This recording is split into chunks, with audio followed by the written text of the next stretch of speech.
What's happening, ATL? We're about to go live right here in about 3 or 4 minutes.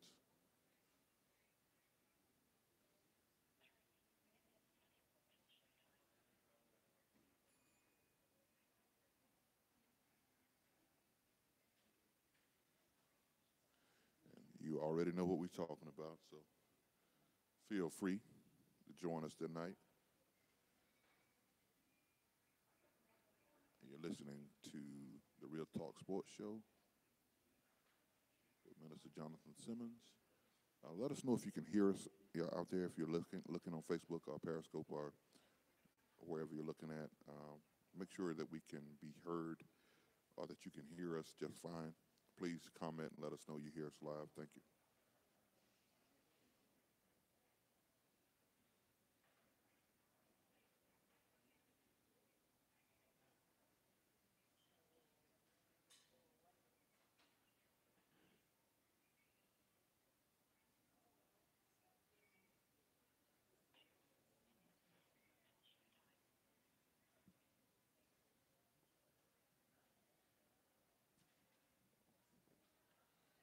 She said 2 minutes to showtime. Okay, great. I just want to make sure I get it off speaker. Let's go. There we go.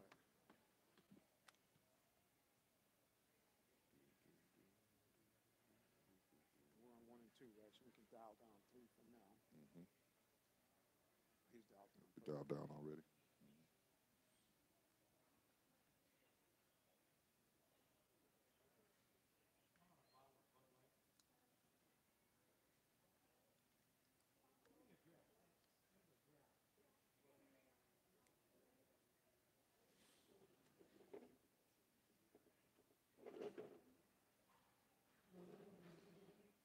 Okay, which one am I in? I'm in this one.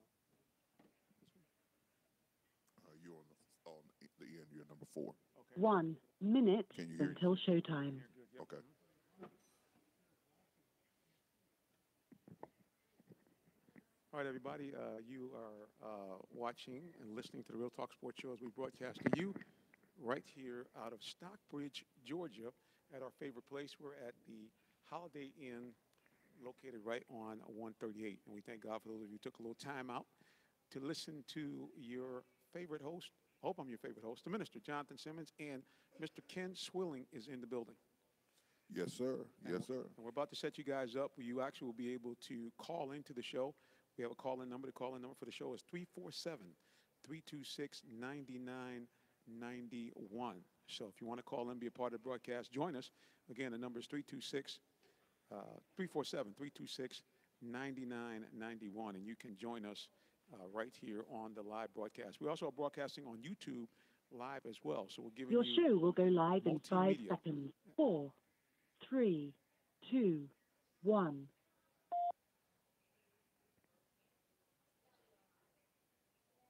All right, and we're Blog going. Talk Radio.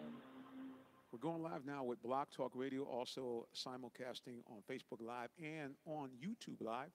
And again, want to give a big shout out to everybody who is watching us or listening to us on one of those portals. Like I said, you can call us up, 347-326-9991. If you want to be a part of the live broadcast, you can do so. And for those of you on Facebook, I know we kind of look far away. We want to make sure we got everybody here in the packet. So we'll kind of zoom in a little bit later so you guys can see us a little bit better. Well, of course, sitting to my left is a guy that used to ply his trade at the Flats right down at Georgia Tech. One of the greatest football players ever to lace them up for the Techsters, a All-American and in the Georgia Tech Hall of Fame and the ACC Hall of Fame. Ken Swilling, Captain America's in the building. Good evening, sir. How are you? I'm doing good, brother. I'm just glad to be out here and, you know, in the mix. Like I said, man, I was telling somebody the other day, it was my birthday, and it really gave me pause, man, because literally 4 months before to the day, Right. I was on the gurney. Oh, wow. Wow. I was laid out, and they were about to go ahead and do some cut, snip on the preacher. So, again, we thank God that we are back right in the middle of it. And, you know, really, man, I had a good birthday weekend. The Hawks went down to cover the Hawks, and the Hawks actually won that ball game, pulled out a win that really was I had written in a blog about how the Hawks seemed to not be able to, you know, close out games. But, you know, hey, I got to give them credit. They were able to close out that game So we'll talk a little bit about that and what that means for the Hawks going forward. We'll also, of course, talk during this episode about the NFL playoffs. Who do we think is going to actually link up in the Super Bowl? We also going to be talking a little bit about what the Falcons' next move is. And we may even get to a little bit of draft. We'll see what happens as time goes on. And then last but not least, we are going back to our community outreach segment. We're going to be doing something a little different. We're going to bring in a young man, give him his opportunity to get here on the mic. And then a little bit later on, we're also going to have our gospel artist segment. That's really part of our community outreach, as we let them talk a little bit about what they're doing in the community and also their music. Again, to remind you, if you've just logged in onto Facebook or onto Periscope, you actually can dial in and be a part of the broadcast. 347-326-9991. Oh, Ken, I've been doing all this talking, bro. How was your weekend, bro? My weekend was great, all except for Saturday afternoon. I was in a little funk Saturday afternoon, to say the least. Sunday, I felt a whole lot better. Okay. The sun did rise. And it did shine on you. And it did shine on me, and the Saints lost. So that was good enough for me. And again, we'll be talking about the Saints in our 8 o'clock section, also talking about the Falcons and all the NFL playoffs. Yeah, man, it was very interesting, a very, very interesting weekend, a big weekend. Like I said, again, for me, it was great. Got a chance to get down, as I mentioned, to see the Hawks. And the Hawks do something very interesting. They actually, MLK Day for the Hawks is like Christmas Day for the rest of the league. You know, the NBA always has a couple of featured games. Well, that's how it was with the Hawks. And, yeah, man, they do something very interesting. They actually have a gospel concert at halftime. Do you know who the guest artist was? It was Ann Nesbitt, right? Ann Nesbitt, Sounds of Blackness. That's right. Yeah, she brought it, man. She did a tremendous job. And we actually got a little clip of that. If you want to go to our page, you actually can get a clip of that. And you'll see her in rare form. Ann Nesbitt doing it up real big, man. You really gotta like it. I'm glad you're talking about Monday, because I got a little bone to pick with you. Because I realized that you were there, and I saw a beautiful, vivacious young lady that in a spot that I should have been in. But I'm just saying, Okay, let me try to get what you hear. Okay, spot you should have been in. Where yeah, was she at? she was actually doing the post game with you. Oh, with me? Okay. All right. So I'm sure what you're telling me is I need to clarify why that was, so we continue to be friends. All right. Well, let me explain that the lovely Ms. Monica Cabler, you saw. Yes, Lord. She is a beautiful lady dog, actually. She yes, is I know. You know she is, right? You're very familiar. Former All-American. Yes. Former Miss Georgia Beauty Queen. Right, From exactly. University of Georgia. Yeah, dazzling beauty and dazzling talent. Very talented young lady. Well, yes, she is. Here's the thing. She represents her own media firm, and she was blessed enough to get credentials on her own. Okay. Because as you know, right now, Real Talk Sports as an outlet is only eligible for one credential. I know. I'm just messing with you. Well, I just want to clarify. I just want to make sure we have no angst here on the team. We have no angst. I just saw the beautiful Monica there standing beside you, and I was like, man, this guy, I tell you, everywhere I go, every time I look up, you got somebody on the screen with you. I don't care if you go to the Mayor's Ball. I don't care if you go, to the Hawks game or to the Falcons game. Somehow, a young lady is going to be on the screen with you. I don't know what is that about. Well, I mean, because they look better on screen than I do. Oh, wait, hey. So I'm trying to get views. That's a good answer. I mean, let's keep it real. I mean, do they want to see the minister who, and now I can actually tell my age at the age of 59, or do they want to see a lovely young lady whose age I'm not going to mention? But do they? Let's talk real. Yeah, that's real talk. That's real talk. That's real talk. Yeah, they want to see them and not see me. And like I said, I thank God. And speaking of Mayor's Mass Ball, we're going to give a shout out to our comrade in arms, Ms. Basia Serrano, because she was so kind enough to be out there with me at the Mayor's Mass Ball. As always, blazed the carpet with her lovely style and demeanor and great interviews. You guys, again, can go on and check us out on our Instagram page. Also check us out on YouTube, and you will see her interviews. She got a chance to interview one of our newest commissioners. Board of Education members. I got to get that right. Miss Erica Mitchell. Erica, for a long time, was involved in doing marketing with the NFLPA, as you know. Right. And but she felt that that her services were needed, and thank God, man. Because can I tell you something? That's really something we talk about. People, make bones about what's going on, but credit her by saying, hey, this what I'm seeing doesn't look right to me, and so I'm going to do something to be part of the change. Right. Right. And that's awesome that she recognized it, and then not only recognizes it, but then acted upon it. Right. That's a beautiful thing. So again, a shout out to Miss Erica Mitchell, doing a great job. She's in District 5, and here's the thing, man. She originally was thinking about running for city council and had to change gears at the last minute. So kudos to her to be able to pull off the campaign and had to go through a runoff. Right. Right. Yeah, so it was real good stuff. But yeah, thank God for her, and also of course, again keeping in with the tenor of the evening, making sure as many beautiful people can come on as possible. We did let Vasher interview Miss Georgia Latino and Miss Teen Georgia. And all three of them on camera look way better than me. just keeping it real. Well, I have to agree with you with that. I did see that interview, all the interviews that you're talking about. I did have a chance to look at them while over the course of the holiday and everything. Because I follow you everywhere you go, pretty much. So, amen. I so appreciate I'm that. I'm always looking, always seeing what a minister is to see exactly what's going on. Because if you don't know it or not, out there in Facebook world and YouTube world and in Blog Talk world, the minister is always in the happening. He's always in the right spot. So I just thank God he lets me come along with him on Thursday night and do our little sports thing. Well, I tell you, Ken, it's really it's a blessing for you to be here. Because again, you can spend your time anywhere with anybody else. So we thank God for you, and especially for those of you who might be tuning in late. You hear me go through introducing Ken, and that's not hyperbole, guys. It's the real deal. Ken is a national champion. Matter of fact, he's the last Georgia university to get a national title. 1990 Georgia Tech Yellow Jackets. Played for that team. Was a tremendous player on that team. And like I said, he was all ACC then. And then for the 50-year commemorative team, they picked him as the starting safety on that team. So to be at that level, you can be assured that this man, he took care of business. Then put a couple of years in the NFL as well. So we appreciate him taking time out. He could be doing something else, but he decides he likes to hang with the minister every now and then.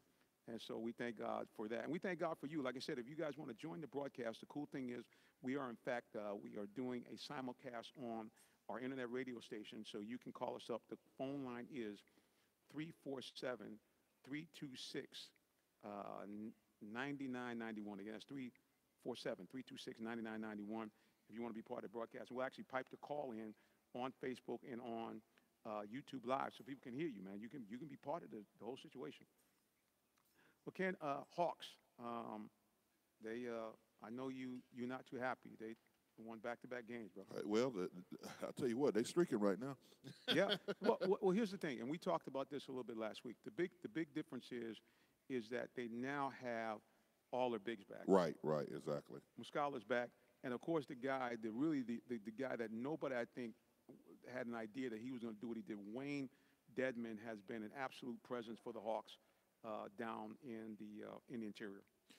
You're right about that. That has been the whole, I guess the sum of everything was getting all their bigs back and healthy at the same time. So now you have the right rotations coming in and out of ball games.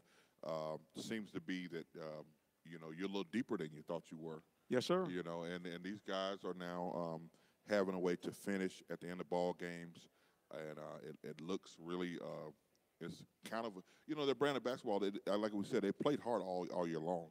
Even regardless of who's been playing, regardless of who's been on the floor, they've been playing very, very hard and very, just looking really good and able to get you three quarters of the way through the game. Right. And it be a real close and real intelligent basketball game, and then all of a sudden in the fourth quarter or with the last 4 minutes of the ball game, they seem a way to kind of let those things kind of slip out of their hand. Fortunately, here of late, I think the last 4 out of the last 5 games, they've been able to finish.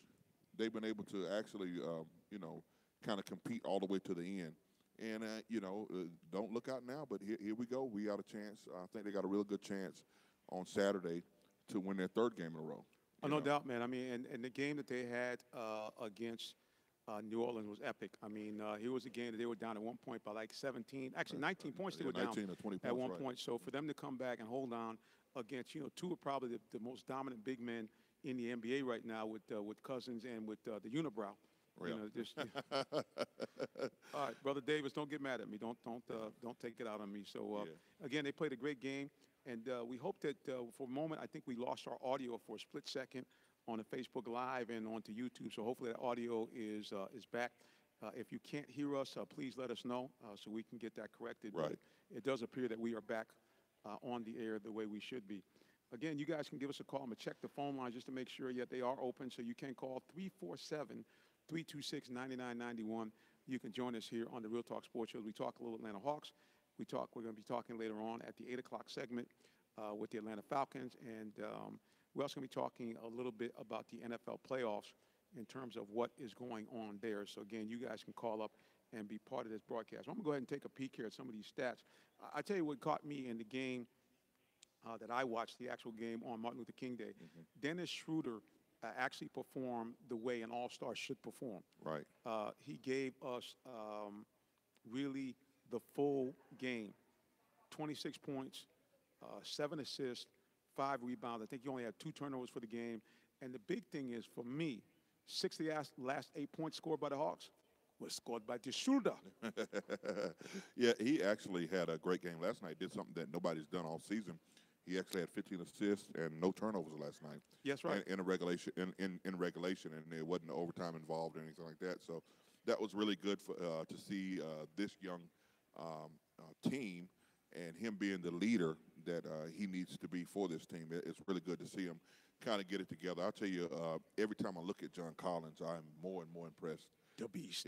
I'm telling you. He's a bad man. This guy is, if you hadn't had a chance to watch the Hawks play, now that the attention is going away from the Falcons, and we're in a lull right before baseball season where we need to get behind this team. And I know you're saying they've only won 12 games. They don't look that good. You can kind of get your eye on what's going to happen in the future once John Collins gets it together a little bit. Once he gains a little bit of weight and really learns how to play in this ebb and flow of the NBA season, you can really see talent and potential around him. I see a budding star. I like it that they've got a chance to put the kid from Oregon in the game a little bit more. Right. He's on Tyler Dorsey. Tyler Dorsey. Yep. He's got a chance to play a little bit more. So we're kind of spreading their wings and letting them play through this thing. And if they win 20, 25 games this year, I'll be that would be great. I hope it's on the 20 side, because if they win 25, I'm afraid the minister might be right. Over under, boys. 25. I picked it over under. Well, listen, we did get our audio back there. We were out of pocket for just a second there on Facebook Live and on YouTube. So hopefully you guys can hear us loud and clear now. Again, we're broadcasting to you live from Atlanta, just outside of Atlanta, about 20 miles down the road off I-75. I'm here with Ken Swilling, Georgia Tech Hall of Famer, ACC Hall of Famer in the building. I'm the minister. And for those of you watching on Facebook Live here, I'm going to let Ken take it over for just a quick second. I'm going to adjust this so you guys can see us a little bit better, because I can see we're looking far away. So, guys, just hang tight. Yeah. We were talking about the Hawks and what we anticipate from them and what we can see going forward. I really see them building through the draft the way they're supposed to be. I believe that was the original intent of Travis Link and Coach Bud Budenhauser to really build through the draft and to really get some young talent in here that's going to take this team into the future. I'm really excited about what they've done down at Phillips Arena. I'm excited about what is actually going to happen with the Hawks facilities. You got a lot of stuff going on around that the Hawks period. They in the process of building over in College Park, where the G League will actually play. I think they broke ground on that already, and the facility at Emory is second to none.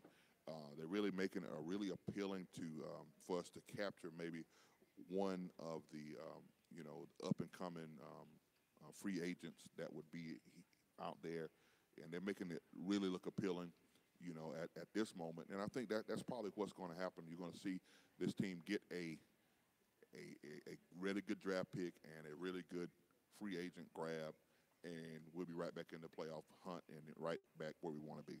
Well, I tell you, man, if you take a look at what the Hawks are doing, I wrote in my blog, Hawks 2020, hashtag Hawks 2020, because I believe that's really what they were trying to do. They're trying to set this team up so by the year 2020, they are really a team to be reckoned with. And like Right. you said, they have the facilities now.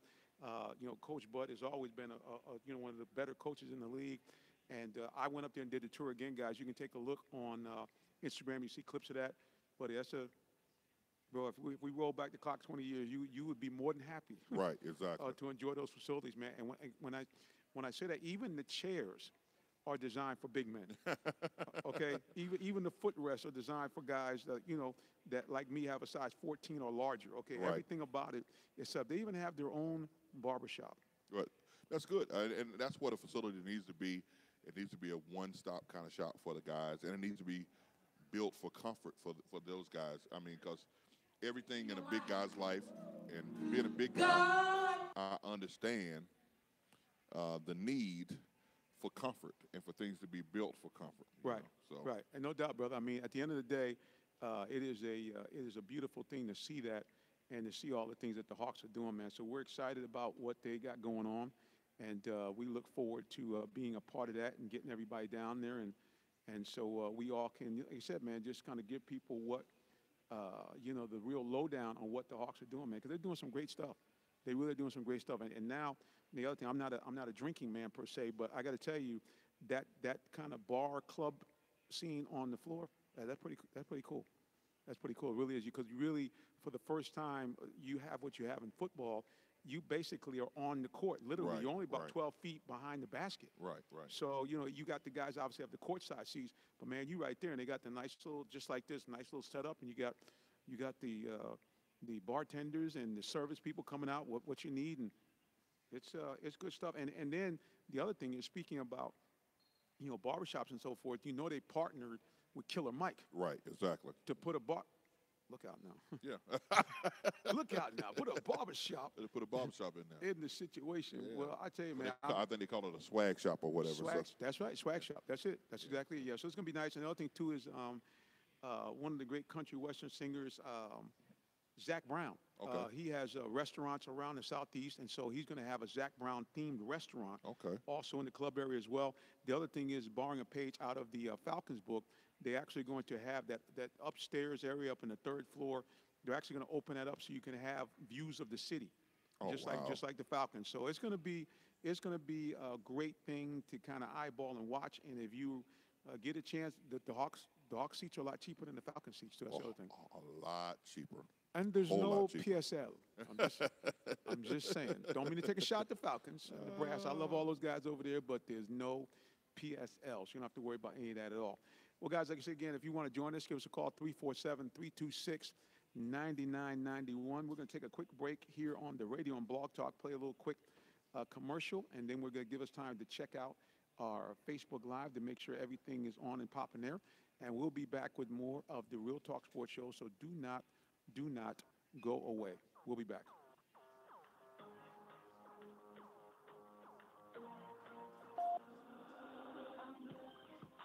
Just check this and see if I got some. Attention promoters, event organizers, and committees. If you're looking for a place to have your next big event, you must check out the Sea Room Multiplex. The Sea Room Multiplex cordially invites you to book your next artist or to host your next big event at the Sea Room, specializing in the following areas: CD release parties, showcases, fashion shows, movie premieres, birthday celebrations, wedding receptions, banquets, pastor's anniversaries, special events, and more. At the Sea Room Multiplex, we also offer catering and decorating packages. For more information, call us 678-823-5124. That's 678-823-5124. Or visit us on the web at searoomatlanta.com. That's c-roomatlanta.com. The Sea Room is Atlanta's premier Christian entertainment venue. The Sea Room, 4013A Jonesboro Road, Forest Park, Georgia. Mention this ad for special pricing. Okay, I think Mr. Jonathan Simmons, host of the Real Talk Sports Show. Do you like the positive sports stories you've been hearing? Can Well, you partner hear with the us music to right help keep the good news of sports on the air. We have great audio, video, and internet advertising packages available to promote any size business or event.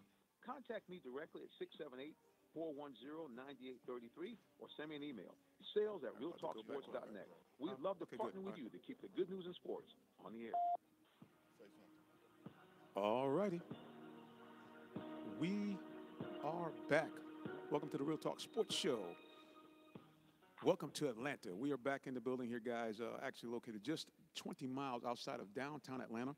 You're here with the Real Talk Sports Show, and we thought that we wanted to break out the cabin fever. As a matter of fact, if you actually are in the Clayton-Henry County area and you want to come on down, you can get some free coffee. They got it up front, all the different flavors. They got some great food here. And matter of fact, they have a wonderful special. It is soup and a salad. They got some broccoli, cheese soup, and a lovely salad. So if you guys, trying to eat healthy, come on down. Check us out here at the Holiday Inn and Suites right on Highway 138. I think it's, if I got it right, I think it's number 632, 638. You guys look it up. I don't want to give you the wrong address because then you come down here and get mad with me. Talk about the minister got me driving around. But here's how it works. The parking lot is adjacent to the Lowe's. So just come on down here, hang out with us for a little bit. And matter of fact, I tell you what we'll even do is a little special surprise. If you have a small business or if you have something you want to promote, we will give you your 60 seconds of fame here on the Real Talk Sports Show. We'll put you on, and people will be able to hear you both live and on the replay broadcast. So come on down if you're in the area. I'm getting back to those Hawks. Yeah, man. I mean, they listen. I mean, at the end of the day, they are playing the type of ball that these last 2-3 games that we really had expected.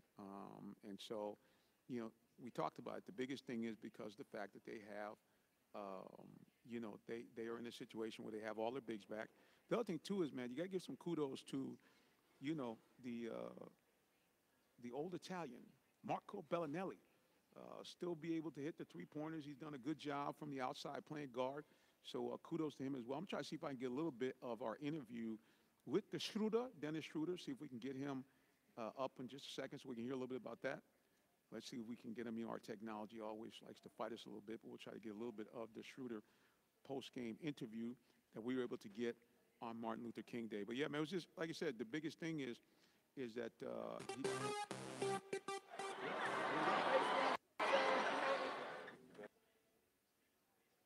that mindset, great screens, got me open, and I just shot it with confidence. So it feels great. How much is the guy? Well, that was Dennis Schroeder talking about, the benefit of having Wayne Dedmon back in a situation where, he talked about the fact that he's able to set the screens and the picks and really got him loose. And I got to tell you, man, he really made some outstanding plays in that last 38 seconds. He hit a big jumper, pulled up right in the middle there, and then hit the patented layup where he twisted in there. And I got to tell you, what made me really happy, and I think, again, going forward could be big for the Hawks, is that those were the shots, let's face it, that over the years he has missed. He has missed, right, exactly. Okay. He has missed. But like I said, 6 of the last 8 points scored. Nice jumper right in the middle of the lane. Beautiful twisting layup with about, I think, right around 15 seconds left. And then, of course, the final free throws with about 7 seconds left to seal the 102-99 three-point victory by the Hawks. And then they turned right around and overcame a 19-point deficit against the New Orleans Pelicans to pull that game out 94-93. So, I mean, again, the Hawks, these are the type of wins they need against Western Division opponents. Right. Now, again, I get it, okay? I understand the Spurs didn't have Kawhi Leonard. They didn't have Manu Ginobili. So I understand they weren't playing at full strength. But at the end of the day, man, you got to give them mad props, for beating 2 Western Division teams that, are better than the average East Coast team. So what does that mean? That means if they can continue to play like this throughout the East, we're going to get that over-under, bro. It very well could happen, unfortunately. Get that. No, I want ping pong balls. Well, I mean, listen, here, at the end of the day, I mean, to the Hawks' credit, they seem to, at least with the Collins move, they seem to be able to do a good job in the draft. And speaking of Collins, let's look at this stat line he had last night. 18 points, Right. 5 rebounds, and he also had a block shot.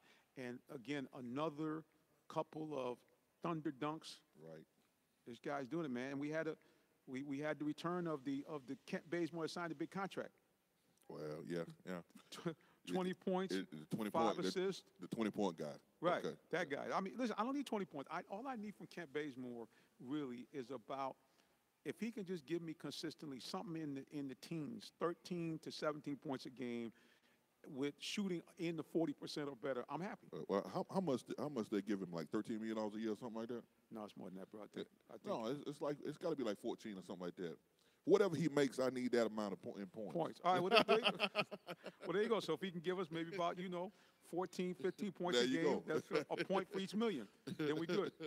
Then we good. Yeah, because that's really the difference. Because if you look at the team last night, that's really was the key. Bays was able to get 20. Right. And see, when other guys, whether it be Bays, whether it be Torian Prince, whoever's the odd person, if you can get that scoring out of the wing person, it allows Dennis to be a real point guard. It allows him to do what he did, 13 points, 15 assists, because now he doesn't have to worry about scoring. Exactly.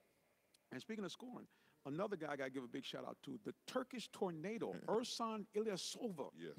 Another big game, 20 points against the, I'm drawing a blank now, against, who they playing that Martin Luther King Day? See, this is what happens when you get old. The Spurs. The Spurs. This is what happens, folks.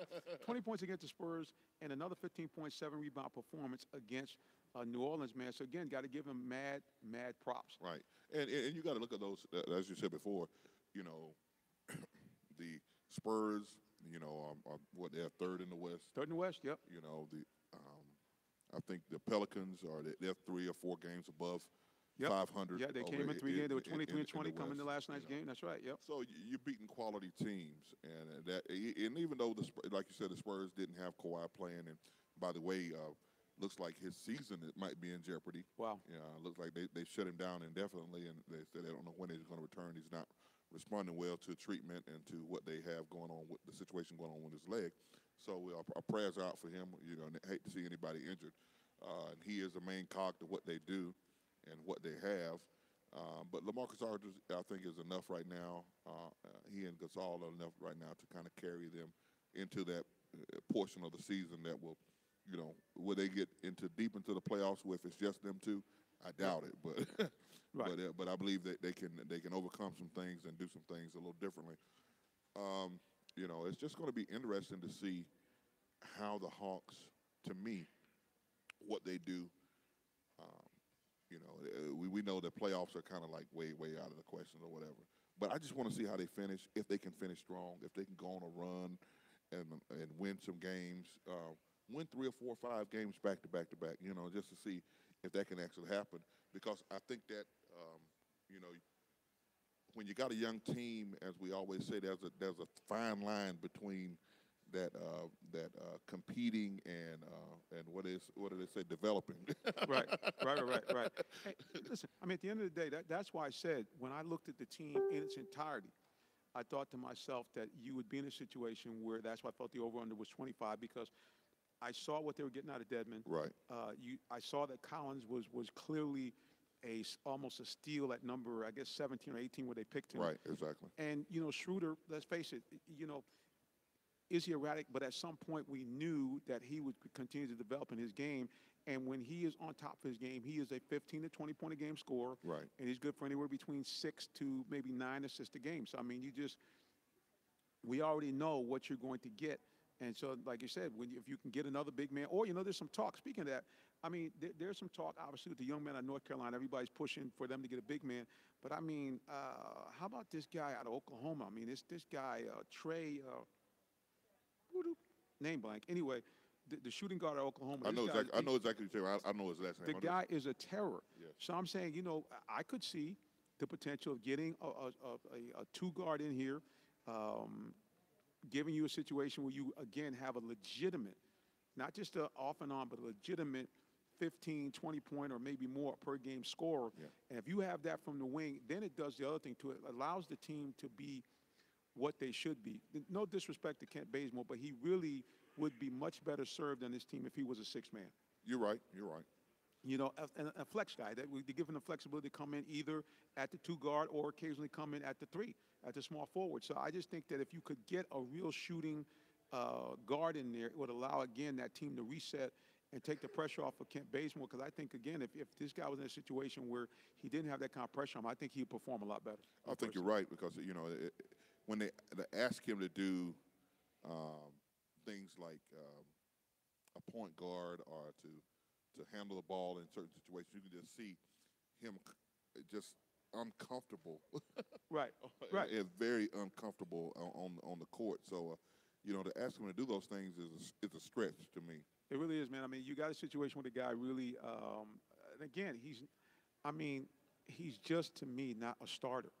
I mean, because he's that kind of instant energy guy. He's high energy, sometimes a little out of control. And when you have that, you really need that to come off the bench. You don't want that to be your starter. But again, kudos to the Hawks, 2 in a row against Western Division teams. And with Dedmon back, everybody back, I think it's going to be something to look at going forward. Again, guys, if you want to call and be part of the broadcast, 347-326-9991. Phone lines are now officially open. And we'd love to have you join us here again. Your phone calls will go on as part of the live broadcast. So, again, 347-326-9991. Give us a call, and we would love to have you join us here on the L. So we appreciate you so much. Also want to give a shout out to those people who have commented on here. We want to give a shout out to Brother Fagan. We also want to give a shout out to, we got a bunch of people who have called in here, so we want to just give some shout outs there. Of course, if I could open my eyes and see, that would probably help me. That'd probably help. It'd probably be better if I brought my reading glasses in here. We could probably see a whole lot more. But anyway, thank all those of you who have joined into the conversation. Of course, the other thing, too, guys, you got to remember that Facebook is limiting us. They've changed their algorithm, so if you come on to Real Talk Sports maybe once a week, I can't even see the comments until after the show is over. So please, again, I posted up the phone number. The phone number is 347-326-9991. And we thank God for those of you who are already done that. The other thing, too, is I got a chance to talk to a guy who actually is on, he does basketball commentary for 92.9 The Game, Deshaun Tate. Want to give him a shout out. A big Mississippi State guy, a big Mississippi State fan. And he's a Michigan State. Michigan State. I'm sorry. Did I say Mississippi State? Yeah, you did. I'm sorry. Praise the Lord. See what happens? See what happens when you kind of get goofy. I want to let him know you actually can find the broadcast. We did an actual recap as well at the end of the game. Sean, you can go to our YouTube page. It's up there already. So you can just go ahead and pull it down, and you should be able to see your comments and what we were able to do after the Hawks game. So now around the rest of the NBA, things got a little chippy between the Clippers and the Rockets. Oh yeah. little something between CP3 and the Blake Griffin. A little pushing, shoving, finally an ejection. And now here's the thing that's kind of funny. Now, of course, Shaq and Barkley kind of made fun of this. That was hilarious. They called the police, bro. Somebody called the police. Right, somebody called the police. Guess some jumped off. They say, hey, we got to get the police in here. Well, after, I guess, the attempt was made or the actual entry into from the Rockets into the Clippers locker room. I guess that was. I didn't know it escalated to that level. Yeah. Oh, for real? Yeah. That was a whole story about Chris Paul knowing the back entrance way to there, and they actually got over into the locker room, and nothing didn't escalate from there. However, Trevor Ariza and one other guy got suspended. So I'm trying to. We're still trying to get the end of the story of it. To see what really happened. What really happened. I got you. They didn't suspend Chris Paul. Well, tell you what, I mean, they're not going to. I mean, they're just not going to do it, bro. They're not going to, suspend a superstar. They're not going to do it. I mean, that's the kind of thing, man, where you say to yourself, hey, man, we're going to write this thing off. And then Blake got thrown out of the game, didn't he? Yes, he right. did. That's what I thought. Yeah, they gave him the heave ho. So that's it. Well, looking at what we see going on, man, I mean, certainly also we have a lot of angst in Cleveland. LeBron James and the crew is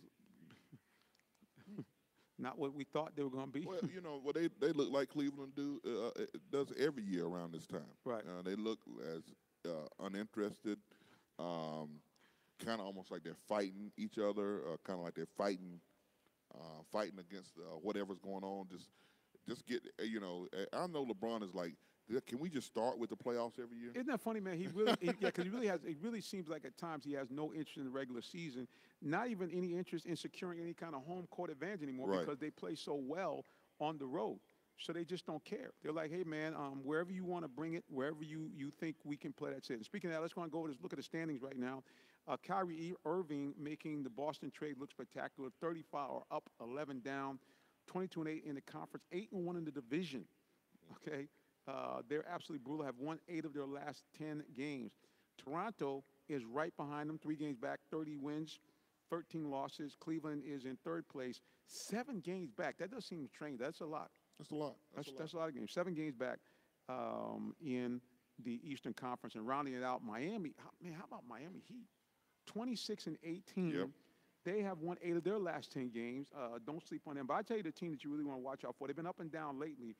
But the Wizards, man, I thought were going to make some noise. I mean, you know, those 2 guards they got with Beal and Ball, man, I just thought, and John Wall, I thought to myself, man, the way they came out like gangbusters, I said, okay, they finally have said we're tired of getting out in the 2nd round or something like that. We're going to take care of business. But they've fallen back a little bit now, only 5 games over 500. Where are the Bucks at right now? Let's take a look at the Milwaukee Bucks. They are languishing in the 7th spot, but that's only really 1 game behind Indiana and only a game and a half behind Washington. So they're, you know, at any point, you know, this is the way it is every year with the East. Right. You know, that start between sometimes as high as 3 and 8 is all over the place. Right. You're right. It's all over the place, and that's the thing about it. You know, I was forced this weekend to have to really look at basketball again. Yeah, I forgot just how vested you are in football, Ken. I kind of forgot that. That's I love basketball. Don't get me wrong; it's one of my favorite sports. I just, you know, have been so involved with football this year that it's kind of, and football is just so short that you know, my passion for it kind of burns a little deeper. Sometimes because I know that every game is valuable. Every game is when I, you know, every week a little piece of me dies because because I realize that this is getting ready to be over with sooner than later, and now we've only got like maybe 3 more weeks left in the season, well, that's why, and can I tell you something? That's why football now has surpassed.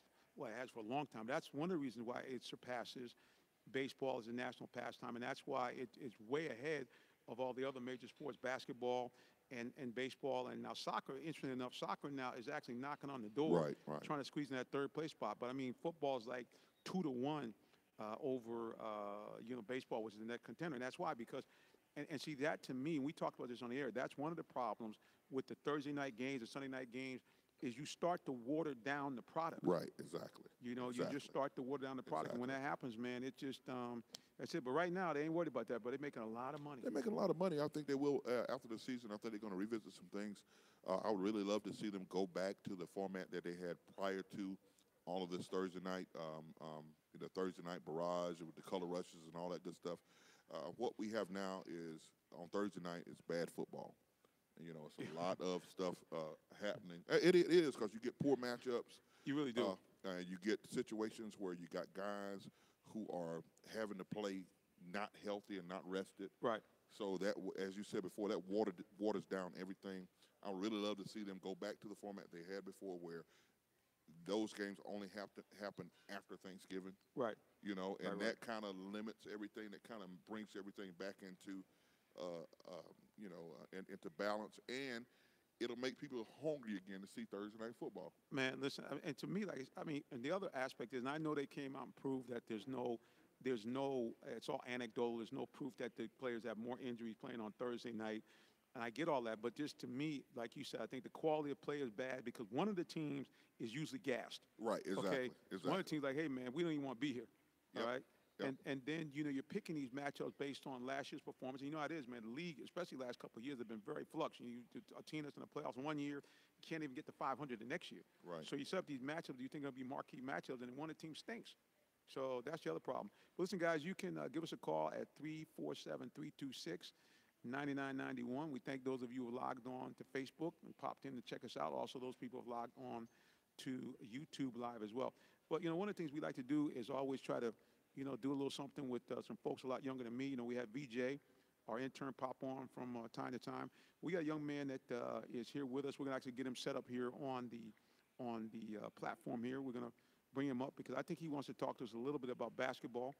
He's playing the AAU and some of the other things, and his mom was nice enough to bring him out here in the cold. So we're gonna get the young man out here. We're gonna get him set up. Come on over, brother. Yes, we're talking to you. He's got that deer in the headlights look like. What? Who, me? So Ken, I'm going to have you slide over a little bit, and then we're going to pass the orange mic over to this young man. We got to get him some headsets here. We got to plug him in. If you could get him plugged in here. We're going to do all that stuff here and get him all set. He went the wrong way. He went too far. He's trying to get in my seat. That's what I like. He said, I'm going to sit where you at, Minister. I want the lead microphone. But we're going to get him his own microphone.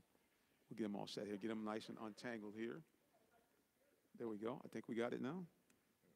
Presto, he is now officially untangled. But I think this is the wrong one. Okay, never mind. I think it's this one. You want to get him? We want to get him the nice ones, right? Get him the heavy cushion boys. There we go. Here you go. All right, and young man, I'm gonna have you have a seat right over there next to Mr. Ken. Ken's gonna slide over a little bit, and Here we go. We almost set up. let me slide over just a little bit over here. Pass him this mic down, please, and we'll get his mic turned up in just a moment. There we go. All right, there, kind sir. Give us a quick test on the mic there. 1 2 1 2. Yeah, he's live on the mic. All right, introduce yourself to everybody, please. We are broadcasting both on Facebook Live and on YouTube. We're going to have to move over a little bit so we get them on Facebook Live. Well, actually, I'm going to do this.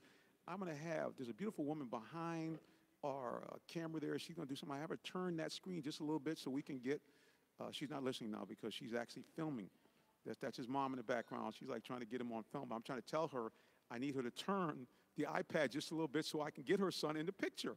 Yes, I need you. So just turn a little bit this way, a little bit more. There you go. See, now your baby's in the picture. There we go. All right, young man, introduce yourself to everybody. I know you got a stage name you like to use, so break it out. And My name is Iso. Real name's Malik. Well, man, listen, I tell you, good to have you out here. Did you have any cabin fever? I mean, were you looking to get out of the house? I mean, I was looking to get out the house until about 10 minutes. My hands were about to turn into ice cubes. So, then it got done in pretty fast. That's it. Well, listen, tell us a little bit about, I know you play some AAU basketball, done some stuff. Well, just tell us real quickly, how was your experience playing in AAU? AAU, it was fun. There was a lot of traveling involved, a lot of games. You get to see a lot of competition, a lot of different people, meet a whole bunch, met a whole legion of friends, just everybody to just play basketball and just do it. It was a real fun experience for me. I got better every time I played. Now, do you look forward to playing some more AAU stuff, or are you going to shift maybe next year to go back and play some more high school basketball? I'm going to do both. I'm going to play AAU in the spring. I'm going to train during the summer and then play school ball in the winter. And what position you play? I play small forward, power forward. What do you think, Ken? You look like you can. You said power forward. I bang. Oh, you bang? Okay, all right. Then. Yeah, I guess you can get down. You can get down. I guess you like John Collins. I guess he's lean, but he mean, huh? Lean and mean. I see it. I see it in you, man. Yeah. Well, speaking of John Collins, what do you think about watching our Atlanta Hawks? And, he's a rookie. Give us your opinion on what you think about the Hawks, so what you've seen so far. The Hawks, 3 years ago, they was second best team in the league. And just slowly all the pieces for that team, they all playing for different teams, from Al Horford to Jeff Teague to Kyle Korver. All of them just went separate ways, and now it's just picking up the pieces, trying to rebuild. What do you think they should do? You think they should? Ken believes they should tank. Lord have mercy. I did not say tank. Ken feels that if they play and win under 25 games, that would be best suited for them, so they get a lottery pick. You like that idea? Yeah, they don't have really any trading pieces besides Dennis Schroeder. He's their best player. So that's probably the best thing they can do. Because this draft class looking, Okay, let me ask you this, because you sound as if you kind of like the Hawks, but there's another team that's got your eye right now. Oh. Uh-oh.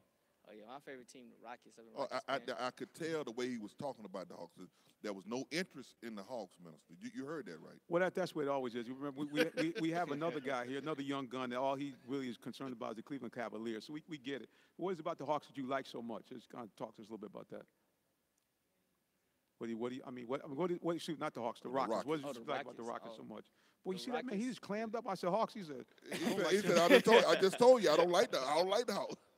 The Rockets, I like James Harden. He's a lefty. He don't do a lot. Like, you see everybody. You see Kyrie. He's real extra flashy. Like, James Harden, he'll get flashy too, but it's like he does simple things and moves and it works. Leading the NBA in scoring. Chris Paul came with the only real point guard left in the league, honestly, or the best real point guard left in the league. He doing his thing there. They just look fun to watch. Like the Warriors before Kevin Durant. Oh, so you got him coming out of the West? That's what you're saying? Oh, Warriors before Kevin Durant. I'm saying right Dude. now. Right now? If this your team, that's your team. Yeah, I got him coming out the West. Okay, all right.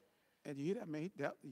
I can tell he's a real Houston fan because Right. in the comments, a shot at Golden State There you go. said that's how they were And a shot before at the- KD. Before KD. Oh. Yeah, shout out to Spurs because I don't like the Spurs. Man. I I respect him. Just don't like him. Well, one of the things you got to really respect Coach Pop for is the fact that he's got continued excellence. I mean, the guy's amazing Yeah. how over, what's it been, 22 years Honestly. that they have contended in the playoffs and gone deep 5 world titles. So, I Right. mean, you know, Honestly, he's in contention really at this point for best coach in sports, period, not just basketball. He's been that for a while. yes, man. I mean, the guy, when you can win Him and consistently like Belichick. that. Yeah, Mr. Belichick, you're right. We'll get in the NFL segment in just a second. Yeah, you got to give him kudos, man. Just goes about his business. Of course, it didn't hurt that he had Tim Duncan for most of those years, but at the end of the game, you still initially he had the Twin Towers when he had Robinson and Duncan, and everybody thought that once there was only one that they couldn't contain that excellence, but they continue to do that, and then obviously at the end of Tim's career, they had another beast in Kawhi Leonard. So yeah, he knows how to put them together. No doubt about it. Kawhi Leonard's in an interesting space because he used to be a system player before he was averaging 25 or 50%. So he was a system player. Like he moved around what Pop told him to do. And when he started, he was starting to evolve out of that. And when he got injured, it's like you can kind of see him. His game kind of reverted back a little bit to him being more of a system player than he is a superstar runner-up for MVP that he was. So it's just kind of interesting to see where he's gonna go. You think it's good or bad for the Spurs and him going Well, forward? it's definitely bad because Kawhi needs to be the monster. I remember one time I was watching the Sacramento Kings play the Spurs last year, and Tony Parker was about to take the last shot, and Pop was like, no. He said, give it to Kawhi, give it to Kawhi. He was yelling till he's red in the face. You don't do that no more. It's just whoever can take it. I mean, they got Manu taking shots. Well, the old man can still do it, I guess. True. Yeah, and to Kawhi's, to his credit, he hasn't been able to play too much this year. He's only played in 9 games, so his because of injury, and we were talking about it earlier, how he's been shut down for the season. Right now, they don't know which way they're going to go with him as far as him playing for the rest of the season. He's out indefinitely right now, so. And we said, we want him to get better because I think they're a better team when they have him. Oh, no doubt. But to see what Pop is able to do with the pieces, the Danny Greens, the all the different people that are there, they have a system that has worked and is tried and true, and it's pace and space, moving the ball, doing the things that they need to do. They don't need a superstar. However, it does bode well when you do have at least 1 or 2 on your team. I mean, honestly, you know who they remind me of right now? They remind me more of the same Hawks that got swept by the Cavs right now. Because you don't really need a superstar until you get to the playoffs. I mean, you can get by the regular season. The teams that when Chris Paul left the Clippers, everything got kind of spread out, more even out. You can get through the regular season. When the playoffs come around and your matchups looking like Blazers, we got Dame Lillard, McCollum, we got Nurkic, wild card, then you got the Warriors and the Rockets. You're going to need somebody to take the control and get about 30. He said about 30. He said 20s ain't going to make it about 30. Listen, guys, we are take a quick little musical break here. We're going to a little commercial so you can kind of hear a little bit about some folks who have been nice enough to support us over time. And we'll be back with more of the Real Talk Sports Show, so keep it locked right here. Remember, we do have phone lines open. Phone line is 347 326 9991. Again, that is 347 326 9991. You're listening to the Real Talk Sports Show. We broadcast live just outside of Atlanta, Georgia. So keep it locked right here. We'll be back.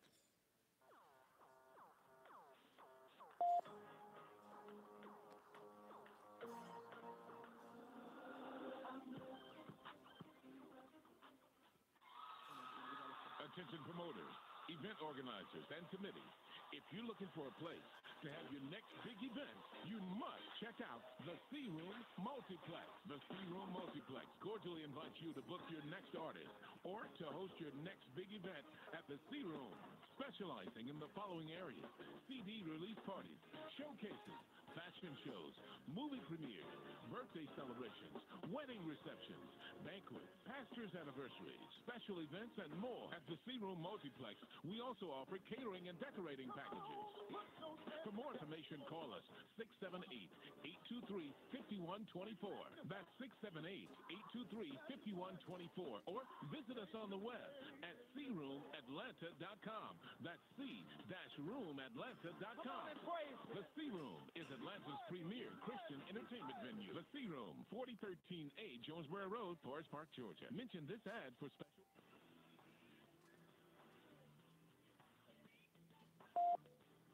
All right, we are back. You're listening to the Real Talk Sports Show as we broadcast to you from just outside of Atlanta, Georgia. And I have ISO in the building talking a little sports with me. He's jumped in online here to talk to us right next to Mr. Ken Swilling, All-American par excellence from Georgia Tech and the ACC. And, of course, you know me, I'm the minister, and we just have to be out here, be in the mix. Y'all can come down here and get some free coffee. We got some free coffee for you. Put your favorite flavors in there. You got the vanilla, you got the almond. So if you want to come on down and join us, or if you want a nice burger, man, these guys actually make a 3-grind hamburger with what they use, I think, porterhouse, sirloin, and brisket. They grind it up and make a burger. So if you want something to get you right, come on down here. If you got that cabin fever, man, we can do it. I got a question for the young man right here. I noticed that your nickname is ISO. I only know one other ISO, and his name was ISO Joe. So is that why they call you ISO? Because you like to shake people down, or? ISO is because people always look at me because I come to them with the mentality, especially when I'm just like playing that I do this pretty much, but it's always been like by myself. Like I'm not like my demeanor has never been like. People don't attract to it. You got to be like I'm an aggressive person, especially when I'm on the court. Like, it just comes out of me. Like, I'm naturally aggressive. When I'm playing defense, I'm clapping in your face, talking. When I'm playing offense, I'm doing the best I can to get a sub out because he can't guard me. Like, I'm always doing the best I can, be the best player I can be. And I always seem to come out of nowhere by myself. Okay, all right. All right, so now my nickname when I was in college was Solo.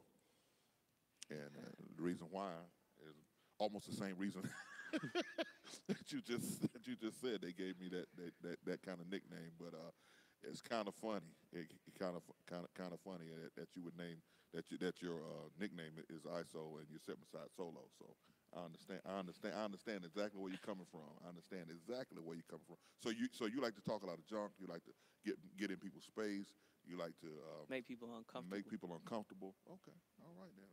I like that. I can appreciate that. Does it work? Every time. Wow, I think, I don't have no nickname. So not feeling some kind of way. I don't have no nickname at all. Well, listen, before we go to our gospel music spotlight, we're going to talk a little bit about the NBA draft here. They got a mock draft up. I'm not sure what these guys are thinking with Atlanta. They have Atlanta right now because they're the worst team in the league. They got them drafting DeAndre Ayton or Curry Thomas, the point guard, shooting guard at Creighton. Dude, listen to me very carefully. The only guys they better pick is either Trey Young or Marvin Bagley. Marvin Bagley, that's who I want. Right. Marvin Bagley. Right. You don't like that? No Marvin Bagley, because, yeah, that's the – who else they going to choose? I mean, they don't need a point guard. Yeah, they got Dennis Schroeder. Dennis Schroeder can play. They can do a big man. Yep. Well, like I said, I'll take Trey Young, man, because he can shoot. I'll take him. I mean, he's a little small for an NBA shooting guard, but believe me, if he can continue to put him up from the outside the way he does, I wouldn't mind running, basically having almost 2-point guards. How small is small? He's 6'2", bro. Yeah, he's small. 6'2", like what's his weight? 160, I think, 160. Wow, dude, come on. He's 180, 160.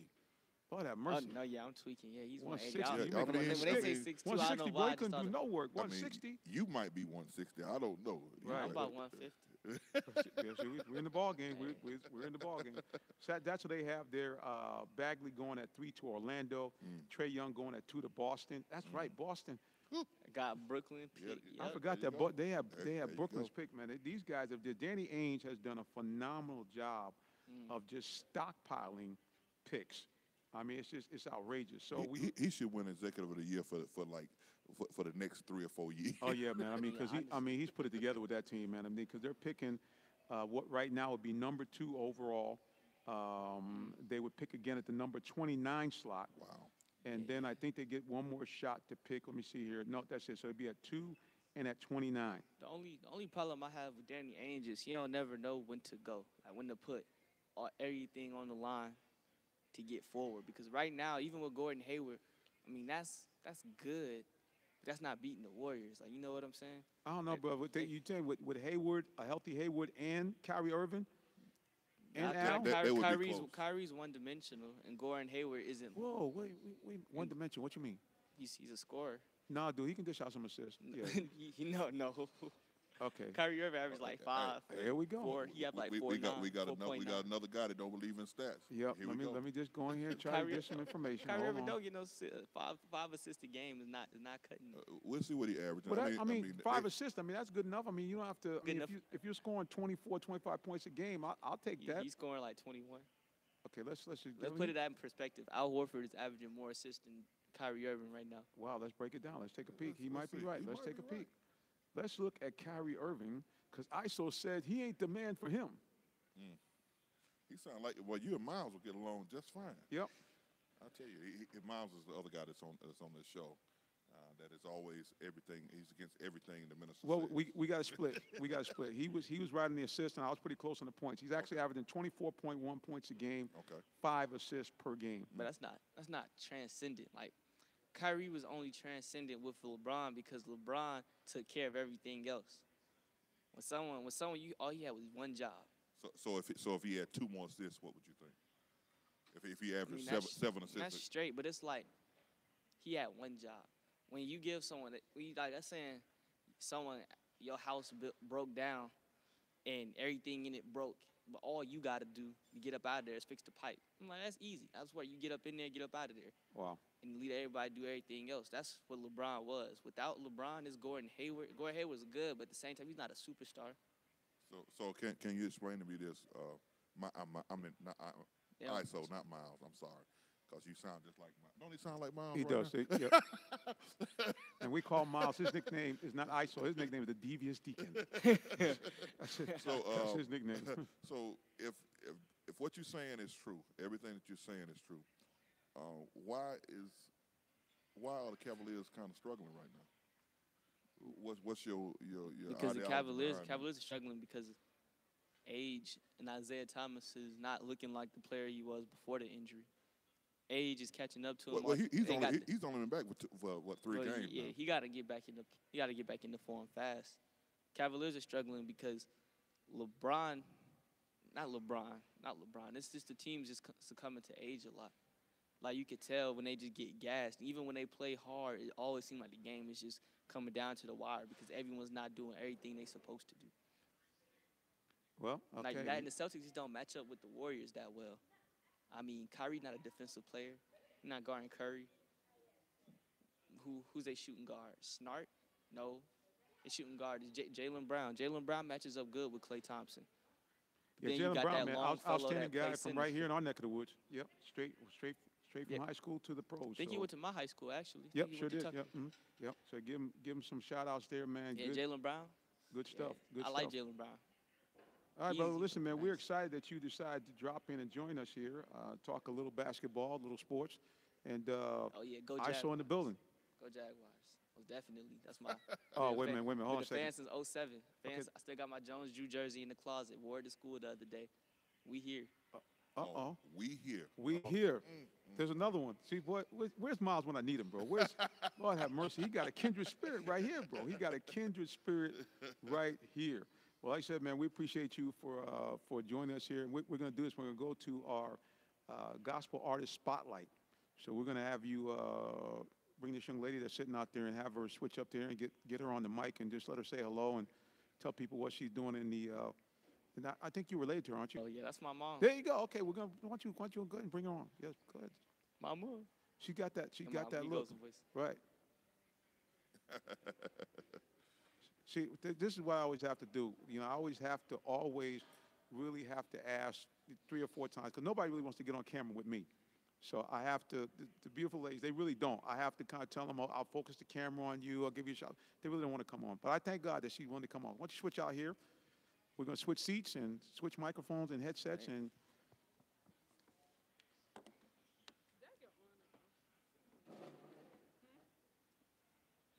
Well, this is pretty cool because we've really been trying to get back to this. We used to do an artist spotlight every single week, so we're glad we're able to get back on doing this in 2018, and we're gonna have you squeeze in. Can you see yourself on the camera there? I'm not gonna bite you, I promise. Right, Ken won't do it. Somehow I think our YouTube screen has locked up momentarily, but hopefully it'll come back on. But we are live streaming Facebook Live, and we're going to have our new guest put her headsets on so she can hear us and grab her microphone and introduce herself to everyone here. Hello, everybody, and thank you for having me, Jonathan. But I'm Shashay Sings on Instagram, but I go by Shashay. This is my artist name. Well, I tell you, you've been doing some great stuff out there, and you actually really you're multifaceted because not only do you sing, obviously, but to people that follow you, I believe you just started recently like a whole new outreach, a whole new thing going on social media called Singlehood, if I'm not mistaken. Right. Singlehood. Yep, I did actually start. It's basically just a community for people that are not married. So you can be in a relationship, you can be, completely single, divorced, whatever the case. But we just talk about, just real things that we deal with being single, not married, and just to encourage people that all is not lost, God has not forgotten you, and that you can keep moving forward and be happy and be encouraged. I think the other cool thing too is that you bring it, keep it very real. It's comical sometimes, but it's very, very real stuff that she talks about. The drama that goes on in relationships. But the thing I enjoy is she also gives it to you from a faith-based perspective. It's not just someone out here talking. She like say, listen, let me give you some insight from the way the Lord looks at it. So that's the great blessing there. So we appreciate that. Right. And great songs, great music. Now, where can people find some of your music as well as what you got going on with Singlehood? Okay, so definitely find my music on iTunes, Apple Music, Spotify. It would be under Shashay, which is C as in Charlie, H-A-S-H-E as in Eric. And it does have like the little accent mark because, that helps you pronounce it correctly. On Instagram on Instagram is Shashay Sings. On Snapchat, Shashay_sings. And Twitter, Shashay_sings as well. And give people all the information about Singlehood because I know they want to get on that because My bad. y'all going to All enjoy right, that, believe me. So Singlehood, we actually just got our Facebook page, so whoop. So Singlehood Squad on Snapchat, Twitter, and Facebook, but on Snapchat and Twitter is under Singlehood_squad, and then on Instagram is Singlehood_. So, Well, yeah, I'm telling you definitely check guys, that out. if you want to really, like you said, it's real, but it's funny, but it's also insightful because again, it brings you the hazards and the pitfalls from being single, whatever state of singlehood you're in. Whether, like you mentioned, whether you've been married before, divorced, whether you're out there, You're not alone. Right. That's good for me to know. 'Cause, when you, It's good for everybody to know. amen. Right. There you go. So we appreciate you for stopping by. We also appreciate I the great job you're appreciate- doing with with ISO. Oh yeah, thank you so much. Yep, he is definitely, work in the making. So definitely thank you for giving him the opportunity to talk about sports because that's all he does. He'll get on the phone with his friends and he'll talk for 2 hours about basketball. Well, So, listen, he knows his stuff. I mean, we checked him on a couple of things, make sure he was, and he came right back. He had the facts, he had the stats. So we really appreciate what you're doing with him, and appreciate the way that he's trying to do what he can do. And I'm just going to encourage him. Like you, I mean, he has the opportunity to get involved and do his own Facebook stuff, his own YouTube stuff. I know obviously that mom will be looking at that if he decides to do that. But definitely, man, he can start with just doing some little, 5 or 10 minute little YouTube stuff, and you'd be surprised how how you can get some traction and build. I mean, Atlanta's a great place to do sports radio. A lot of young guys are coming up, so we might have to put something together for him. right, definitely. And I just want to commend you all as well on what you're doing here. I mean, it's awesome, great platform. Definitely some good topics. I'm not necessarily a sports head, but I do like basketball. So, definitely. Malik actually, or ISO, my bad. He said one of his friends actually saw a football player, somebody you interviewed previously, so on YouTube. Okay. Mm-hmm. Well, that's good stuff, man. Like I said, we try to just, we try to do some little things and get out here and just kind of bring things to just the regular guy. Because really, at the end of the day, that's what we are. We guys just had this great opportunity to talk sports, and the Lord has blessed me to be able to interact with some of the same guys that you see on ESPN or Fox Sports. So it's a cool thing. Well, listen, one more time where people can follow you on social media, please, before you go. Y'all know I be on YouTube and Instagram the most. So Instagram, Shashay Sings, and Instagram for singlehood _. And on YouTube is Shashay Sings as well. So definitely check it out. The next episode should be this Sunday of Singlehood. So singlehood, if you're single, divorced, you just went through a breakup, going through a breakup, whatever the case, you're not married, check it out, please. Check them out, guys. There you go, right there. Well, listen, we thank you for joining us. And Thank you. Well, I guess we got to have you back now, right? Yay. I There we feel like go. I'm on the Breakfast Club right now.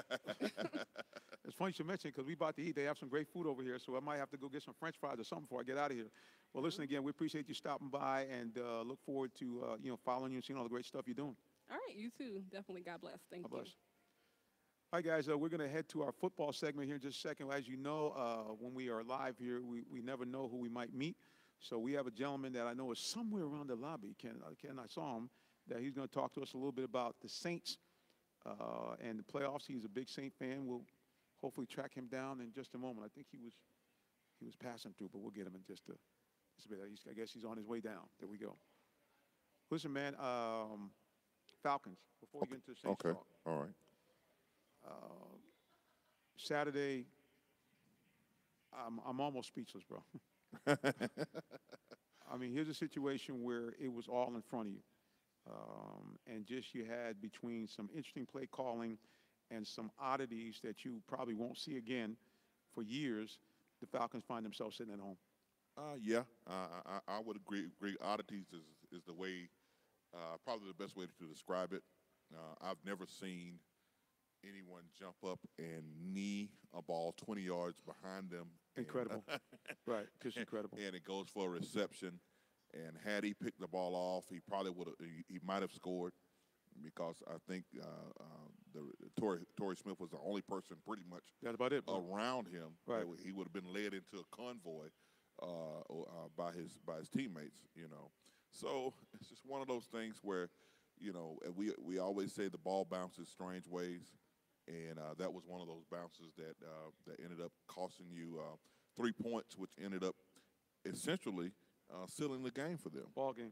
Because if they don't get that play, if it's just a dead play, they punt the ball back to us, we go down. Even if we just go to halftime at 10-6, that nullifies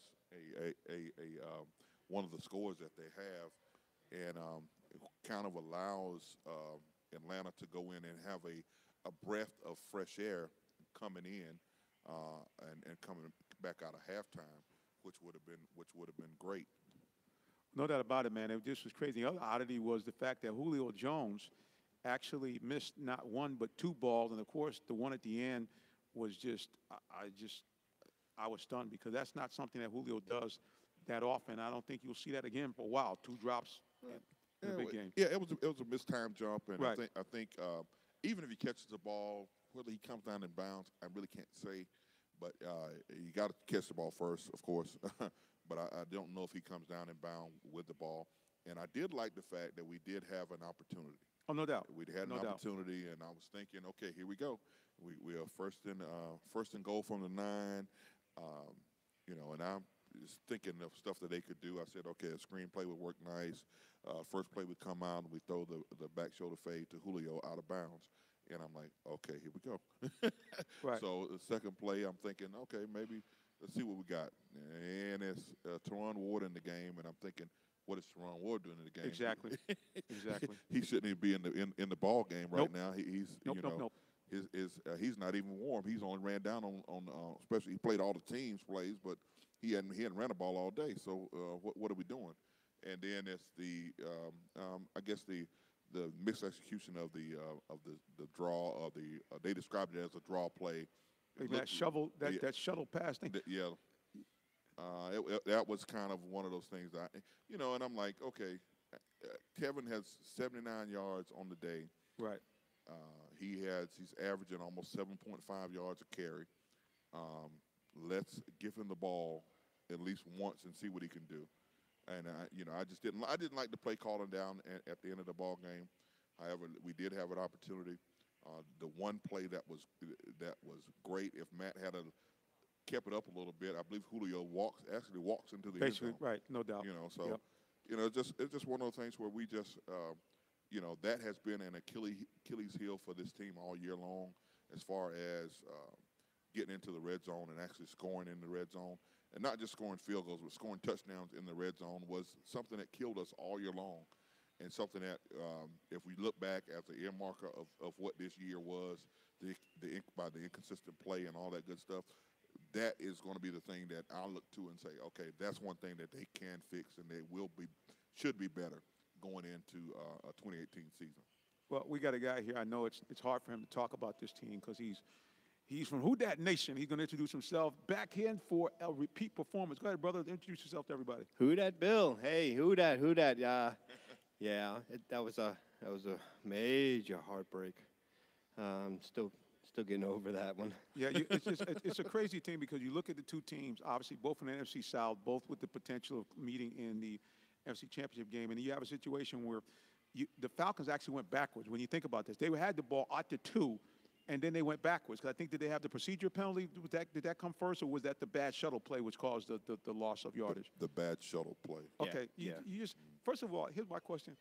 Okay, why is that play being called then? Yeah, see that was actually the second down play. That was the play that was called on the second down. Okay. When they were on the 9. Right. Okay, gotcha. And so that was an incomplete pass. And then you had the slant to Julio on the third down play. And then we had the last play, of course, that was ill-conceived. And, as soon as they lined up, I knew exactly where they were going. And see, that's the other thing, too, which is interesting because all the Saints players and their coaches said the same thing. They said, hey, man, You're talking about Philadelphia. Philadelphia, I'm sorry. They said the same thing. They said, hey, man, we kind of knew what was going on there. I mean, Yeah, I know. I don't get it. If all else fails, go to Julio. You got to. Right, and listen, I guess that the disappointment was, just like Ken said, there's a possibility he would have actually been out of bounds if he caught the ball. It's very frustrating. It's just very frustrating to watch that team. It's easy for us to sit here and say, well, he might have been out of bounds. Julio would have found a way to I get just both think so. feet in. I just think that guy would have found a way, like you said, to get both feet in bounds and make that play. But nevertheless, the Falcons now find themselves on the outside looking in. Their playoff run is over. So I ask a quick question. I mean, what do you think the Falcons should do in this postseason? Because they have some issues with contracts. They're talking about that Matt getting him re-signed. I think they're already talking about the possibility of restructuring the deal. So that's it. And then you have Coleman. That's going to be a free agent in 2019, as well as Grady Jarrett. So the Falcons have some issues and things that they have to answer going forward. Well, the Saints are in the same boat. I think there's 19 players that may not be Saints next year, including Drew Brees. Right. His contract is up, now. So, but he'll be back. Drew Brees doesn't want to go anywhere else. He wants to stay a Saint. He's going to stay a Saint. And ever since he's been there, Drew has traditionally restructured his contract to help sign other players. So he's definitely a team guy. So Drew will be back without a doubt. The other players, I don't know. I don't know all of them that are going to be free agents or whatever, but I know there's 19 of them, including Drew Brees. Well, Yeah. Well, on the Falcons, from the Falcons standpoint, I feel like we've got to do something to ensure or to shore up the middle of our offensive line. We've got to, whether we answer that through free agency or answer that in the draft. I don't think you got what you expected out of Schweitzer. I think Ben Garland is a backup center in this league, and he's a utility guy that can fill in on certain places at certain times, but he cannot be a starter. He's not a starter in this league, I don't think, at the guard position. I think you still got to know what you're going to what you've got there. They drafted a young man in the 5th round this year. His name escapes me at the moment. I think it's Sean Harlow. I think it is from Harlow. Yeah. He was from was it not Iowa State? Utah, somewhere like that. Yep. Where he's from. Yep. You got to find out exactly who he is and if he's going to be a part of this whole mixed situation up front. I think that's got to be first and foremost. I would like to see them also get a little bit better at wide receiver as far as depth is concerned. I think when you look at what we have at wide receiver, you look at Julio, you look at Mohamed Sanu, those are two big, menacing guys that are there. But after that, when they got hurt in a game this year against the Bills, I looked out and I thought I was like, is this a high school team? Right. Are y'all kidding me? We've got Nick Williams, we've got Gabriel, and all of the guys are very diminutive. So, they're not really tall and stature. So I think we got to do something to find a third guy that's going to be kind of, that we can kind of groom into that situation. From the defensive side of the ball, you got to make up your mind whether you're going to bring back Poe. You got to make up your mind on Grady Jarrett. I think they're going to find a way to do some things to maneuver those things around. I believe that Grady Jarrett is going to be a key cog and a key piece. And we talked about this going into last week. We talked about it a little bit about how, you're in a situation where you got a lot of young players that's not getting paid a whole bunch, but all of these guys are really good, and they all got to get paid somehow or another, and you won't be able to keep everybody. So now you got to really fine-tune the situation to get it down to who's going to be those glue guys that stay around and the ones you're going to keep that actually keep this thing rolling. Well, about it, like I said, I look at the Falcons, and what I hope is, personally, speaking about wide receivers, one of the things I hope is that the Falcons have not wasted the great Julio years without a championship. Because when I look at this guy, we see a situation where literally every single game he has to basically, he makes a play and has to go out.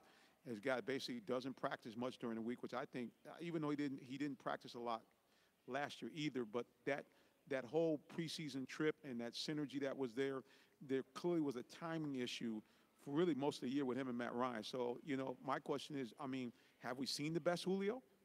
Because at 28, this guy just takes a beating and he's playing hurt virtually every game. I don't think we've seen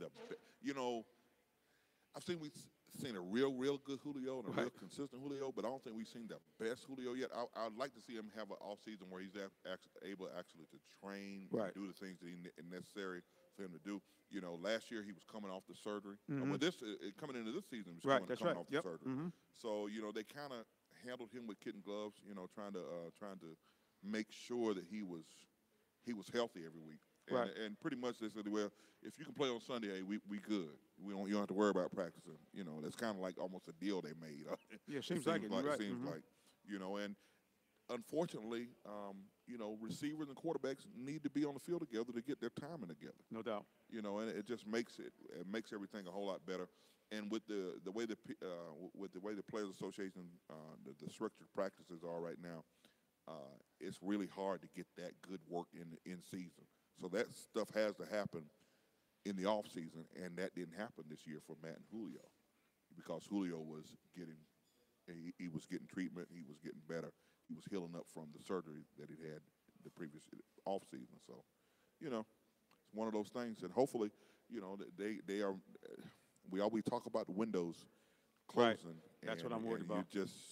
You just hope that this window stays open just a little bit longer, so that the Falcons can do what they need to do.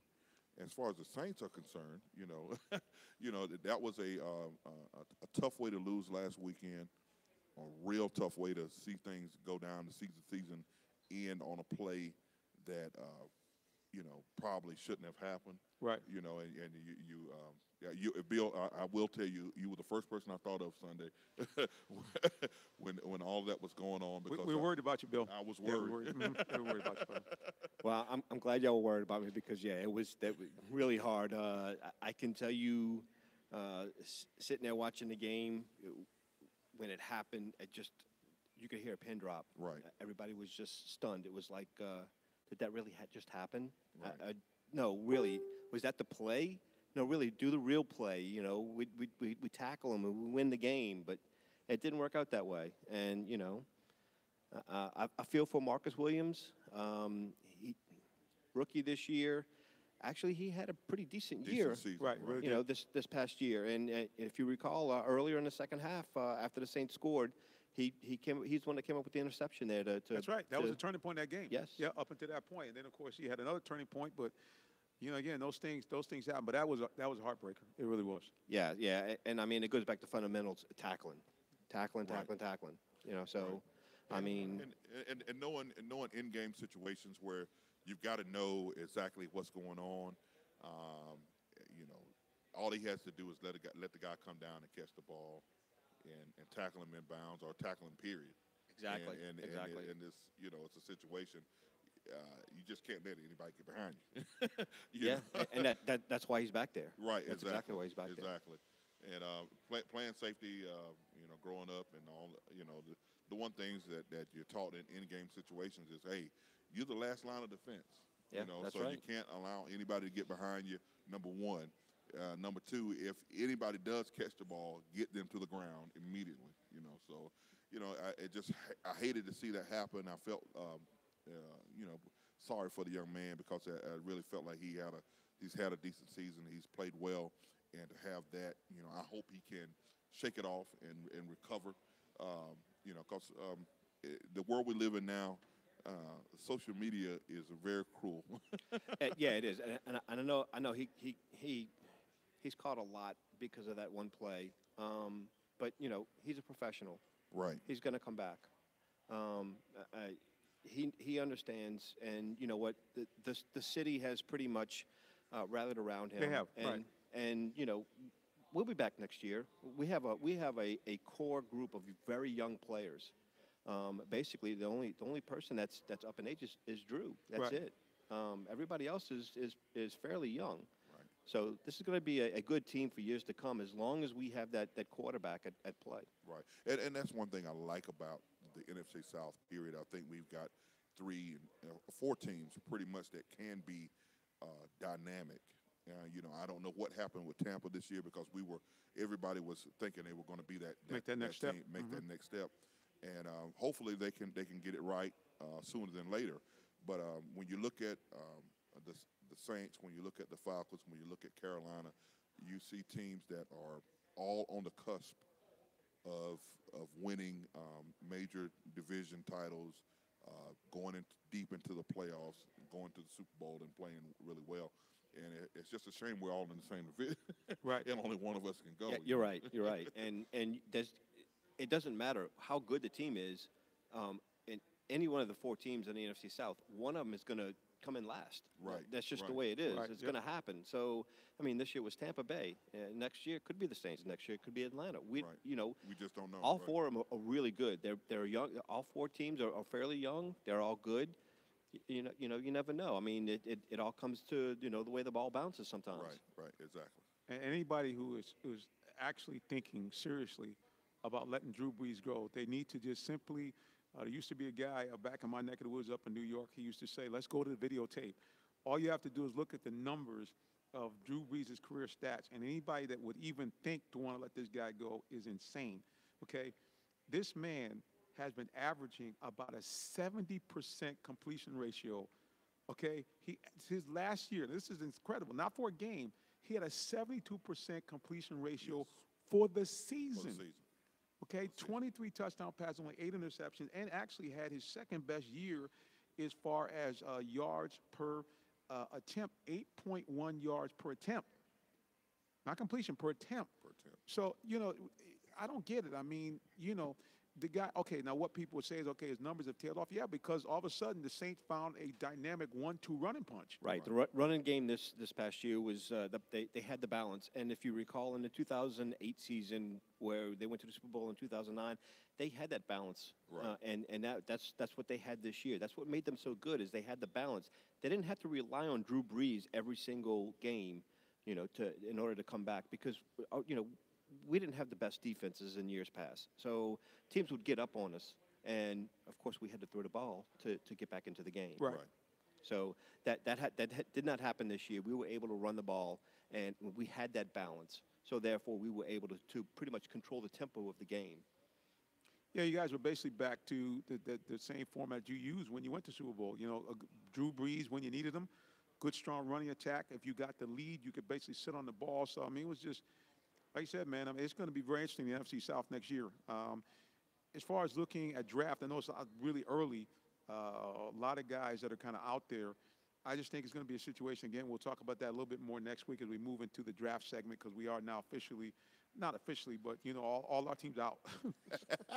Unfortunately, right. yeah. So we're going to be looking for next year, and we're going to take a look at the draft numbers and kind of see what some of the top guys are. Also, a young lady who's been a great contributed to our program. The lovely Miss Monica Kabler is out covering the NFL PA. They have a big all-star game. Right. So she'll be out there covering that. So we'll get hopefully some feedback and update from her on what some of those guys looked at. So again, keep it locked right here. We're in the stages of wrapping everything up, gentlemen. Time just zips by very quickly as always. Bill, man, this has been an unexpected pleasure, bro. I'm glad to hear. I'm happy to be here. I'm glad that you all were graciously, had me on again. I appreciate it. I do want to make a prediction for the Super Bowl. Go ahead, sir. I think it's going to be Jacksonville and Minnesota. Wow. All right. Well, there you go. Well, Ken, what do you think about that? And then we'll get final words from you. I think I'm with the Jacksonville part, and I believe if they go to the Super Bowl, I think they're going to win it. I think they're going to beat Minnesota at home. Unlike the Falcons. Unlike the Falcons. Right. I would really like to see that happen. I think Jacksonville has they have a lot of moxie. They have a lot of, the kids aren't scared. I think they don't know they're supposed to be shaking in their boots. And I'll tell you, the only people that have problem with Blake Bortles are people that do what we're doing right now. Right. That are sitting around talking, because those guys don't have a problem with him at all. His teammates are around him. They rally around him. They really talk, good of him, and they're really pulling for him. So, hey, all I can say is they're there and we're home. So right, there you go. And so as my final words are, as I always say, if you're out there, love more, hate just a little bit less, and hey, the Falcons, hey, we'll get them next year. All right, guys. Well, I'm gonna go. I'm sorry. Real quick. I got to give a shout out. I caught a lot of grief last week. I got to give a shout out to Chris. I got to give a shout out back to my boys back at the VAB, Reed and Brad, and Rome. I'm sorry, Jacksonville's going to beat New England this weekend. Well, I'm gonna be the contrarian, guys. I'm gonna go for a rematch of, I think it was the 2005 Super Bowl. I'm gonna look for Philadelphia and New England to clash again, and New England is going to win its, I guess it would be their sixth Super Bowl. Sixth Super Bowl. Six. Yeah. Brady Hand ain't feeling so good right now. That's true. Yeah, I saw that. True. I saw that. But yeah, he's going to play. He's going to be Brady. I just think Jacksonville's defense is going to be too much for him. So. Well, we're going to find out, guys. Again, keep it locked right here in the Real Talk Sports. Remember, you can follow us anywhere on social media at Real Talk Sports 7. I got some great stuff up on Instagram, Twitter as well, and of course we have a Facebook page. And who knows? We might, especially if his predictions are right for one of the games, we might bring Who Dat Bill back for one more time and get him back in. Of course, good Lord willing, we'll have Mr. Ken Swilling with us. Always very blessed to have him join us. Well, everybody, I like to do it. The minister doesn't want to sign off unless I at least talk to you a little bit about the spiritual things of life.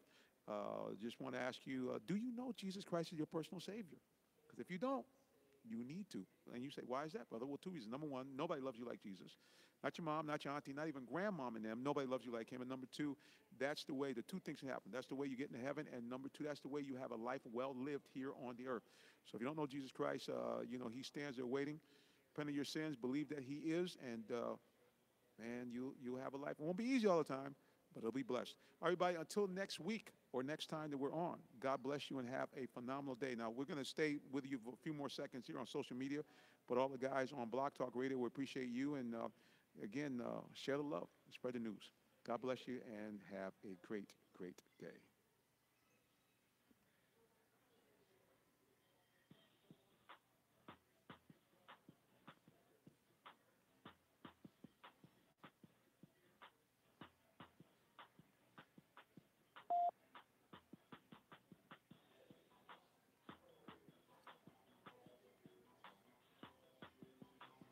Thank you for using Blog Talk Radio.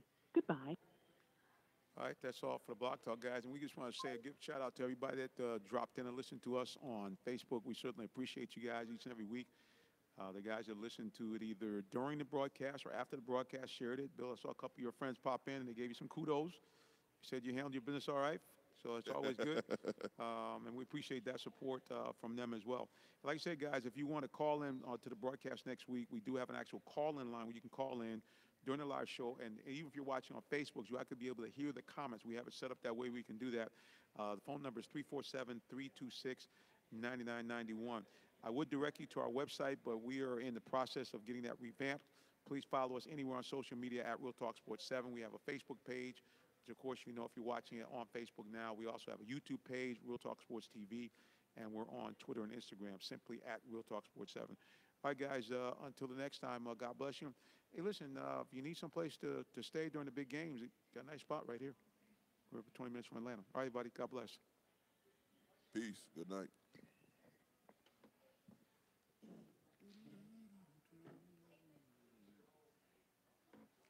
Thank you, sir. Appreciate it, man. Appreciate it, man. Enjoyed it. Yeah. Enjoyed it.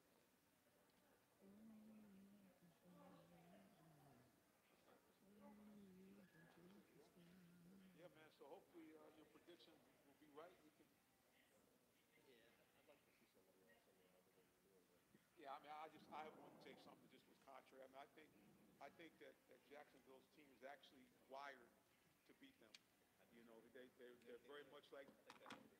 Well, not only that, but they're set up like the Giants were in 07 and 2011. They can do the one thing that Brady and any drop back quarterback doesn't like: rush up the middle. You know, the band that beat him twice is That's down. sir. Yes, sir. That is correct. Confident because and it's funny because I actually got a blog up on. Guys wrote about it as well, but what a lot of people don't know is the history of